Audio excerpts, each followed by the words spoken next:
वक्रतुंड महाकाय सूर्यकोटि समप्रभ निर्विघ्नं कुरु मे देव सर्वकार्येषु सर्वदा। हे घुमावदार सूंड वाले, विशाल शरीर वाले, करोड़ सूर्य के समान महान प्रतिभाशाली, हे प्रभु हमेशा मेरे सारे कार्य बिना विघ्न के पूरे करने की कृपा करें। ऐसे भगवान श्री गणेश जी महाराज के चरण कमलों को मैं प्रणाम करता हूँ। सनातन धर्म में कोई भी शुभ कार्य करने से पहले भगवान श्री गणेश जी की पूजा क्यों की जाती है, आज हम इसकी पौराणिक जानकारी आप सभी से साझा करेंगे। आप सभी दर्शकों का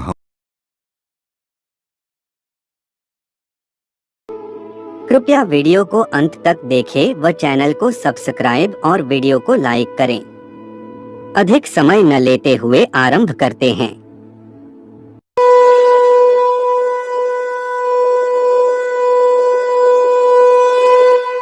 देवताओं में सर्वश्रेष्ठ और आदरणीय पूज्य भगवान श्री गणेश जी को माना जाता है। अनेक लोगों का यह प्रश्न होता है कि अनेक सुंदर और शक्तिशाली देवता हैं। सूर्य देव हमें रोशनी देते हैं। इंद्र देव पानी बरसाकर अन्न उपजाने में हमारी सहायता करते हैं। जीवधारियों के प्राण रक्षक पवन देव हैं। फिर श्री गणेश जी की प्रथम पूजा क्यों की जाती है?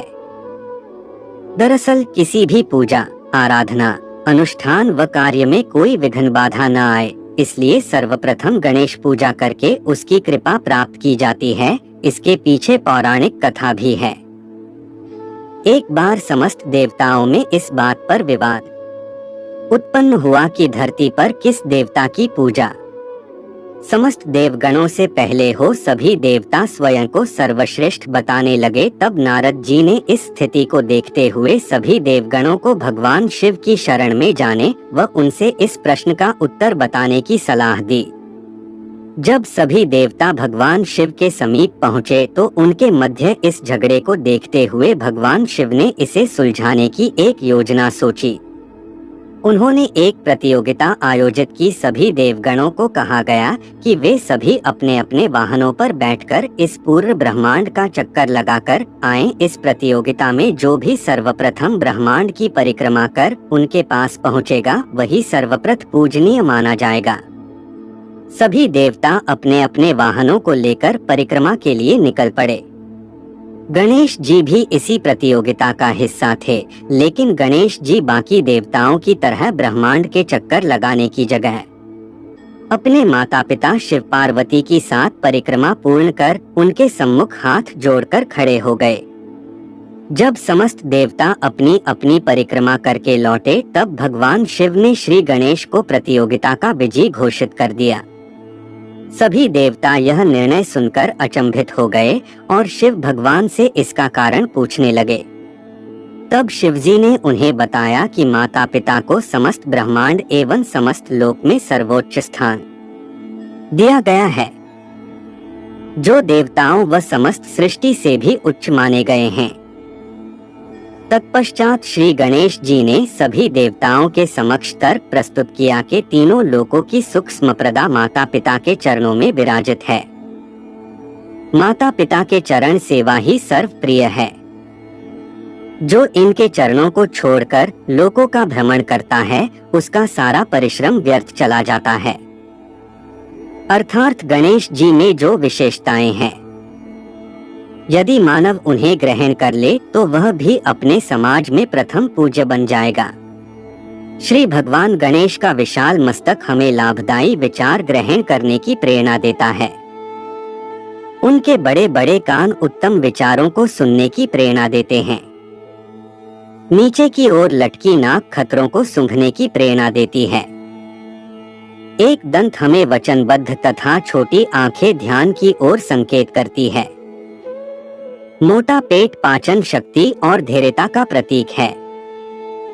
विघ्नों के विनाश हेतु हाथ में परशु तथा मानव कल्याण के लिए वरद मुद्रा धारण किए हैं। ये गुण किसी अन्य देवताओं में नहीं है।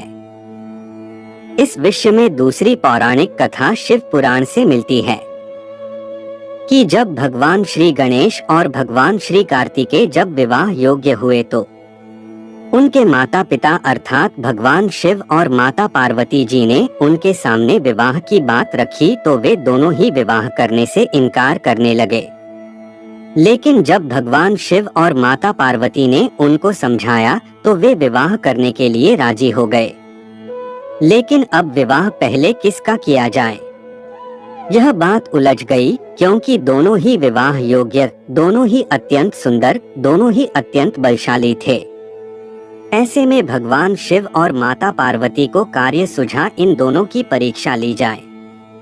फिर भगवान शिव और माता पार्वती ने उनको बुलाया और कहा, पुत्रों तुम दोनों ही विवाह योग्य हो, किंतु तुम दोनों में से किसी एक का विवाह पहले करना होगा। परंतु तुम दोनों में से किसका विवाह पहले होगा, इसके लिए हम तुम दोनों की एक परीक्षा लेंगे। इस पर श्री गणेश जी और श्री कार्तिकेय जी ने कहा, कैसी परीक्षा पिताश्री।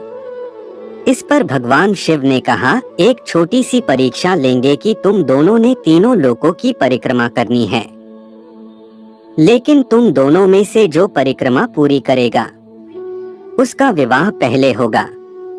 इतना सुनते ही श्री कार्तिकेय जी अपने माता पिता से आज्ञा लेकर तीनों लोकों की परिक्रमा करने के लिए अपने वाहन मयूर पर सवार होकर निकल गए।